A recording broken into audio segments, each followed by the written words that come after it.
Police commissioner Anupamsinh Gehlot દ્વારા ચૂંટણી અગાઉ પોલીસની અલગ અલગ ટીમો દ્વારા ચેકિંગ હાથ ધરવામાં આવ્યું, ત્યારે સુરત શહેરના તમામ પોલીસ મથકની ટીમ ઉપરાંત એસઓજી, પીસીબી સહિત ડીસીબી સાથે ઉચ્ચ પોલીસ અધિકારીની ટીમ દ્વારા શહેરમાં સતત ફૂટ પેટ્રોલિંગ કરવામાં આવી રહ્યું છે। ખાસ કરીને સુરતના સંવેદનશીલ વિસ્તારો સહિત 33 રૂટ ઉપર ફૂટ પેટ્રોલિંગ અને સઘન વાહન ચેકિંગ કરવામાં આવી રહ્યું છે, જેમાં 12,719 વાહનોનું ચેકિંગ કરાયું છે।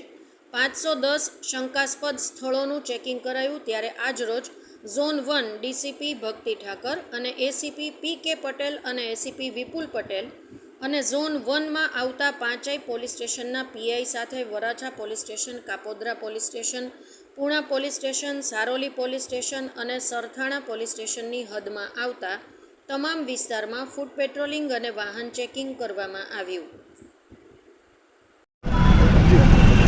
સુરત શહેરમાં પ્રજાને સુખ, શાંતિ અને સલામતીનો અનુભવ થાય એના માટે અને ઇલેક્શન પણ હોય, સીપી સાહેબની સૂચના અને અમારા સેક્ટર સાહેબનું માર્ગદર્શનથી અમે આખા સુરત સિટીમાં વાહન ચેકિંગ અને ફૂટ પેટ્રોલિંગ રાખ્યું છે। તો એમાં અમારા ઝોન 1 વિસ્તારમાં આજે દરેક પોલીસ સ્ટેશનમાં એક રૂટ નક્કી કરવામાં આવ્યો હતો અને દરેક રૂટ પર પીઆઈ પોતે હાજર હતા। જે પોલીસ સ્ટેશનમાં સેકન્ડ પીઆઈ છે એ સેકન્ડ પીઆઈ અને અમારા બંને એસીપી અને હું ઝોન 1 ડીસીપી અમે તમામે અમારા જે રૂટ આવતા હતા એ રૂટ પર ફૂટ પેટ્રોલિંગ કર્યું અને રૂટ પર આવતા એમસીઆર, હિસ્ટ્રી સીટર, ટપોરીઓ અને જે પણ અસામાજિક તત્વો હતા એ તમામને ચેક કરવામાં આવ્યા છે। આખા રૂટમાં ક્યાં લાઇટની જરૂર છે, ક્યાં સીસીટીવી કેમેરાની જરૂર છે એનો પણ સર્વે કરવામાં આવ્યો છે।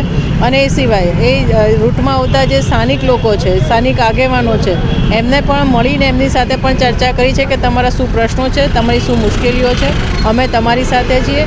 તો એમની રજૂઆત પણ કોઈ હોય તો એ પણ તમામ પીઆઈએ, એસીપી સાહેબે અને અમે લોકોએ સાંભળી છે।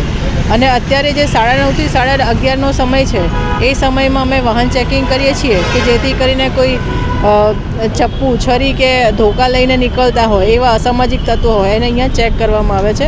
અને બીજા જે કોઈ નશીલા પદાર્થનું પણ હેરફેર ના થતી હોય એના માટે આ વાહન ચેકિંગ અત્યારે ચાલુ છે।